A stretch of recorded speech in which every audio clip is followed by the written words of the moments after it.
Good morning. Hi. Dylan, do you want to introduce yourself and tell everyone who you are and why we're here today? Yeah, my name's Dylan Swanepoel. I am here with Ross Buchanan today, and I'm here to share my mental health story with everyone and where I've been, where I am, where I'm going, and sort of how I've dealt with all those different phases in my life so far. Cool. My name's Ross Buchanan. I'm, amongst many other things, the safeguarding officer of Oxford Cricket Club. And it's good to have a chance to chat through this with you today.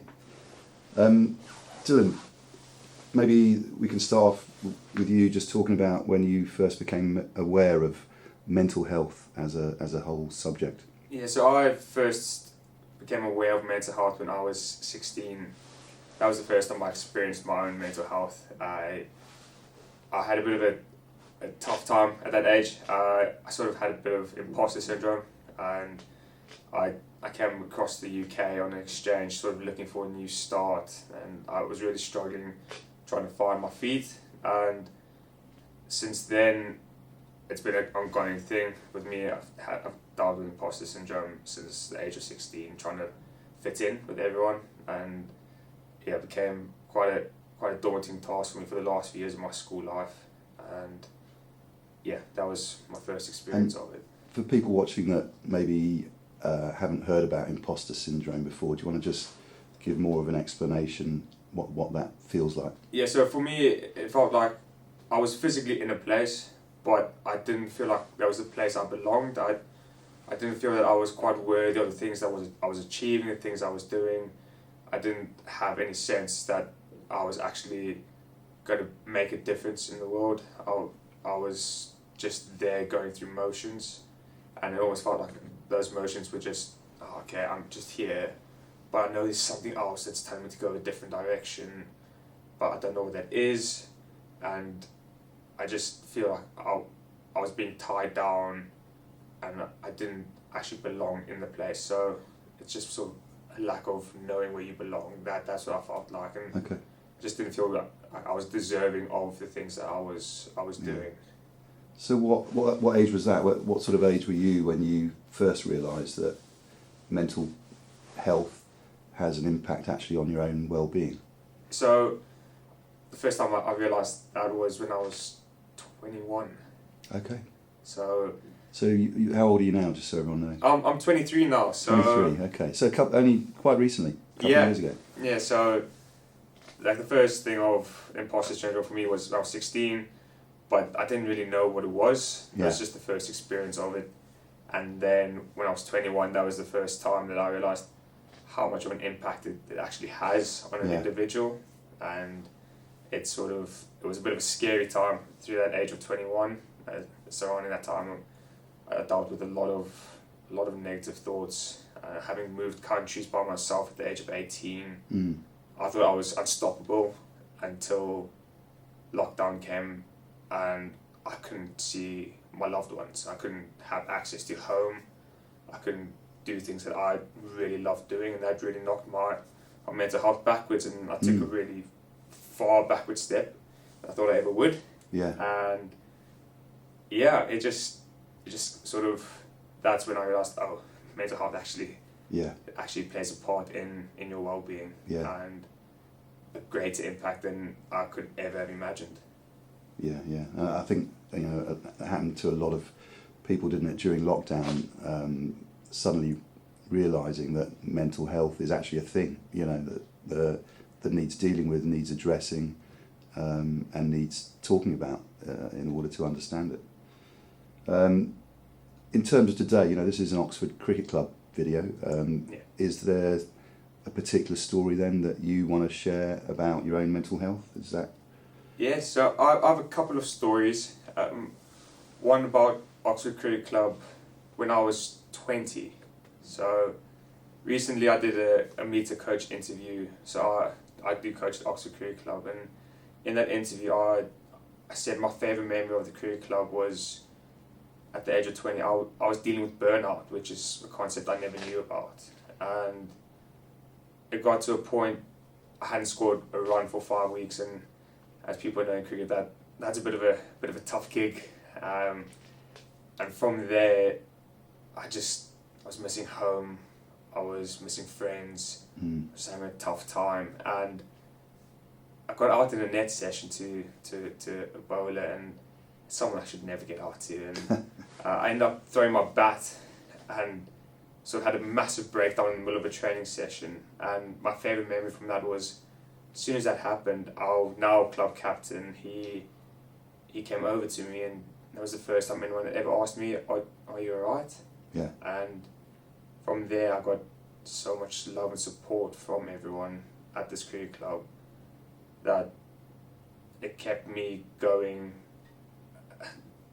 alive, really. It just kept me staying present. And when you say it kept you alive, what do you mean by that?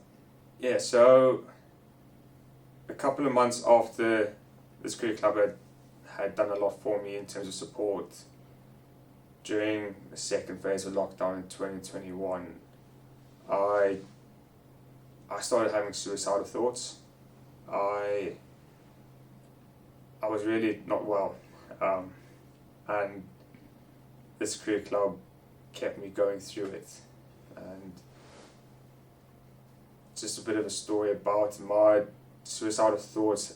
Are you okay to talk about that on camera? Are you sure? Yeah, okay. Very, very okay. Cool. My suicidal thoughts took me to a place of I was unstoppable, as I said before, and I became so lost within myself. I didn't know where I belonged again. That imposter syndrome kicked back in. I didn't feel worthy. I had such negative thoughts towards myself. I just didn't want to be alive anymore. And I got to a point where I wanted to take my own life. Right. And this is whilst I was working at a school, and I was very close. I was on the doorstep of completing my plan. So you had a set plan of how to do it? Yeah. Okay. Yeah. I was going to step in front of a bus actually outside the school I was working at. Wow. And it was scary. Yeah, that's really heavy duty. Yeah. So you literally planned out how you were going to step in front of a bus. Yeah. Where you were going to do it. Yeah. The location. The time. The time as well. Wow. Wow. It's going to be about 4:03. Don't know why 4:03. Right. 4:03 p.m. So just as everyone was coming out of school? Just as everyone was coming out. Wow. And it was so scary. Yeah, really. Do you remember, Dylan, do you remember what drove you to that point? What was it that drove you to be so low that you felt that was the only answer? I just didn't feel like I belonged in the world anymore. I thought that me being in the world or me not being in the world, there was no difference. I felt like I would have no impact on anyone. I didn't believe in myself. I looked in the mirror and I just hated how I looked, how I felt, just everything that I did. As much as it was positive, I could just never see it. I just couldn't actually understand where I was in the world. I just wanted to sort of curl up in a ball, and I remember sitting in a room and just thinking, my family won't miss me, my friends won't miss me, no one even knows how I'm feeling, no one will ever understand how I'm feeling, because no one is actually in this situation, and no one will be around to actually care for me. And I think back to that, and I think about my family and my friends back home. I was severely homesick. Coming from South Africa, this is not a topic that's often spoken about with mental health, and I thought I would never have an issue with it. And having an issue, I thought, I'm weak, I can't do anything, I hate myself, I just don't belong. This world's going to be so much better off without me. And that was the continuous message I kept telling myself day in, day out. And you thought that, even though you've spoken to me in the past about how close you are with your mum and dad, how much they adore you, how much they love you, how much they care about you. Yeah. And even knowing how they felt, you still felt that way about yourself. Yeah. My parents and I are the closest thing there is, and same with my grandfather. We were tight.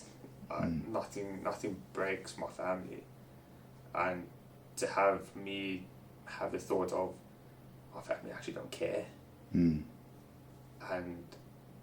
to then say that to them, why don't you care? That was really tough, because I thought they didn't, but they did, they do. So you say you said that to them. So how did you? Is that how you turned it around? Is that how did you? How are you still here today? If you'd gone through all that intricate planning and so on, what happened on the day itself? So I was stood right next to the bus stop, and I was just waiting for the bus. Didn't signal for it, just letting it come past. And this could be any bus. It didn't have to be a specific number of bus. No, just a bus. Double decker. Double decker coming at speed. Right. And I wanted to feel the pain of it. I wanted to feel that I was gonna go away. I was just gonna disappear. But what brought me back from the edge of stepping off the road and off into the road was the thought of how devastating the impact of me not being around would be, and especially to my mom. She is really everything to me. Yeah. And so is my father. Yeah. And to see and to think what impact that would have on them. Yeah. That's what brought me back. And so the impact it would have. Because you've spoken to me in the past, and you said that you felt like a burden on them. And I mean, I'm talking to you as a proud dad of 2 sons, and to hear someone say that about their parents, it's a shocking thing to hear. To have been that low. Yeah. I just never felt like I was doing them proud. Even though you clearly were, and always have. Yeah. And the thoughts of I'm a failure, I wasn't doing things the way they should be done. It really took me far. But also, that's the thing that brought me back, was realising that all I'm doing is making them proud. So it was the thought of them that actually stopped you stepping out off the pavement. Yeah. And you had to get all the way to one pace before death, before you actually... Before I could come back. Wow. It's hardcore. Yeah, I mean, that was definitely the scariest moment of my life. Yeah. I struggle to think about that day. Just to actually have had that thought of how my parents might lose their only child. Yeah. It really made me think, then you're so much more than you are. And maybe if you actually listened and took the time to speak to people, you would actually realise how important and precious you are to this world. And how much impact you can have, and how much positive change there is. Yeah. And it was really that moment that changed me forever, really. And it's why I'm still here, and why I'm still at this career club that I love, and why I'm still really close to my parents, because they brought me back. Yeah. Can you explain then, what you've talked about? You're incredibly brave to be talking so openly about it. I mean, you mentioned South Africans aren't good about talking about their mental health. Well, I can tell you the English aren't that good either. So just to sort of understand the story, from that day of not stepping out in front of the bus, from you thinking of your parents and the love of their love for you and your love for them, happily halting your plans. What happened from that day? How long did it take? How did you turn it your mental health around. Yes. Did you phone them straight away, or what happened next? No, so immediately after stepping back off the pavement, I went straight up to my room. I closed the door, curled up and cried. But cried for the first time properly in my life. Mm. And I was so emotionally drained from that I fell asleep. Mm. I'm so happy I fell asleep, because the next day I was able to go talk to the headmistress of the house, and she's someone that I was dearly close to and still am close to, and having her around who has dealt with people that have had thoughts like I had, to confine it in someone, that changed. Right. And that was a rush of 24 hours. But for me to actually go and speak to someone and seek counselling took 3 weeks. Right. 3, that's a long time. 3, yeah. You managed to speak to the person that you mentioned within the first day? Within the first day. Yeah. And I was very lucky to, but I was so scared to at the same time. Yeah.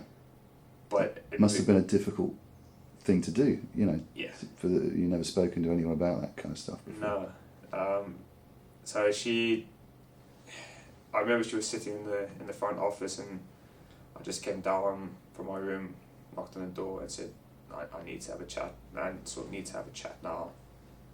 And that's never something I've said to her before. And we went and had a lovely conversation, and she suggested to me about going to see the school counsellor. And I thought the counsellor was mainly for students, not for staff. Yeah. But then going to speak to a lady called Kiki, she sort of showed me a brighter side to the world, and I spoke to both of them before I had the chance to speak to my parents. Right. And I remember speaking to my parents for the first time after that happened. It took me 3 weeks to actually phone my parents, and that was after the counselling session. Mm-hmm. I picked up the phone and I said, Mom, Dad, I've been having suicidal thoughts. Mm-hmm. And the first thing my dad said to me was, I know. Wow. I could tell something was wrong with you. Really? Wow. But we just weren't sure what it was. Yeah. We knew something wasn't completely normal per se with you, that even on the other side of the world, my parents were feeling strained from my strain without me even knowing. Yeah. And that was the most magical thing, to hear my parents say, I know, I'm hearing you. Yeah. I'm listening to you. Mm-hmm. I'm not here to try to correct you or fix you. It's just I am here, and just let yourself be, let yourself go, let yourself express yourself. And that was how I changed my mental state, and I stayed on counselling for the next year. Okay. Whilst I was still working at the school. Yeah. And so being able to communicate with your parents was a kind of saving grace. Yes. To how you felt. Yeah, communicating with my parents firstly, communicating with the counsellor, and then communicating with my community of Oxford Cricket Club. And we'll go back to that story of my burnout. I remember the week leading up to a game, I ended up hitting the winning runs that game. The week after, I had massive burnout, lost all my toys, and I remember just receiving hugs from everyone saying, "Are you okay?" And we were so proud of you. And that open communication with everyone, it changed me. And it helped me so much more than anyone could ever realize. Just a few words and someone checking in on me and allowing me to talk. That is what led to me being here still today. Yeah. So just a simple few words of how you doing, Dylan? You okay? Yeah. That it can be as simple as that in terms of what seems like a few words can actually be a massive help. It means so much more. So Yeah. I remember receiving a phone call from one of the players, someone that doesn't often phone me, at least at that point. Mm-hmm. And it's not someone that in the club you would think, oh, they actually care about mental health. Mm-hmm. And he phoned me and said, if you need to take a break, take a break. Mm-hmm. If you need support, phone me. Mm-hmm. And likewise with another younger member of the club who can come across a little bit hard at times, a little bit like of a hard shell. He said to me, "Are you alright?" and gave me the biggest hug. Mm-hmm. And since then, I've had so much admiration for him, Mm-hmm. of him to go, I'm here for you, without him saying that. Mm-hmm. And yeah, he also helped me massively. Mm. It was just a few words and an action Yeah. that changed me, and it made me feel like I belonged again. Yeah. Yeah. Wow. Why, Dylan? You know, what's prompted you? I mean, these are amazing stories that you're sharing with us today. You know, that's hugely appreciated. What's prompted you to want to share those stories? I just want to be the difference. That's the big thing. I want people to realise that there is a greater purpose in life for everyone. And it's so hard to see when you're in a suicidal state, Mm. when you're in a depressive state. You can't actually turn the light on, you can't actually see what there is, you're just seeing all the darkness around you. Mm. But there's always a glimmer in the corner of the room for me, and it just made me come forward and just go a little bit closer to it, and to see the difference that small hope had, it helped me grow. Yeah. And it's now letting me come out and share the story with everyone, that everyone does matter, and for it to go further, that you need to be the difference, that you are the difference, and you should always be proud of yourself, because without that it's really tough. Mm. And you have a lot more fans than you actually realise, no matter how far deep down you are. Mm. You can always come back from it and share your story, share your experience, and grow.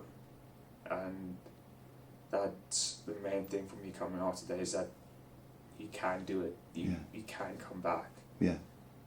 I think, you know, it's, you know, interesting for me in the homework that I've done prior to this interview, to realise that 5% of people worldwide are clinically depressed. You know, that to me is a shocking stat, you know, and I think a lot of people that haven't been there, you know, they don't realise that depression is a medical condition, you know. So people like you know, handsome, talented, engaging, who from the outside look like they're loving life, you know, until you have those conversations and reach out to people, you're not going to know, are you? No, and that's very kind words from you, and I appreciate it. It is the scariest thing of, I can look like I'm on top of the world, and I said this before, that I faked my happiness throughout my depressive state, throughout my suicidal state, where I tried to put everyone else first. I tried to be as positive as I could in public eye, but as soon as I closed my bedroom door, I hated everything in the world. Really?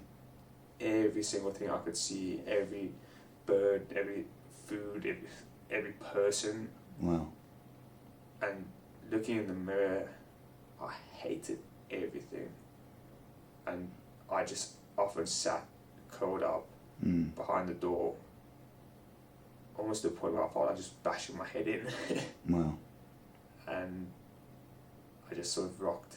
I just remember rocking a lot of days and just cozying up and staying in darkness, and it wasn't fun.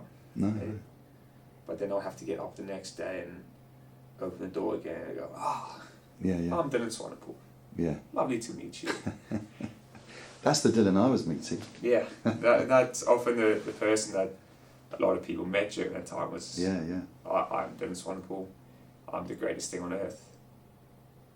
But within that, I was also, I'm Dylan Swanepoel and I hate life. Yeah. But none of you know this.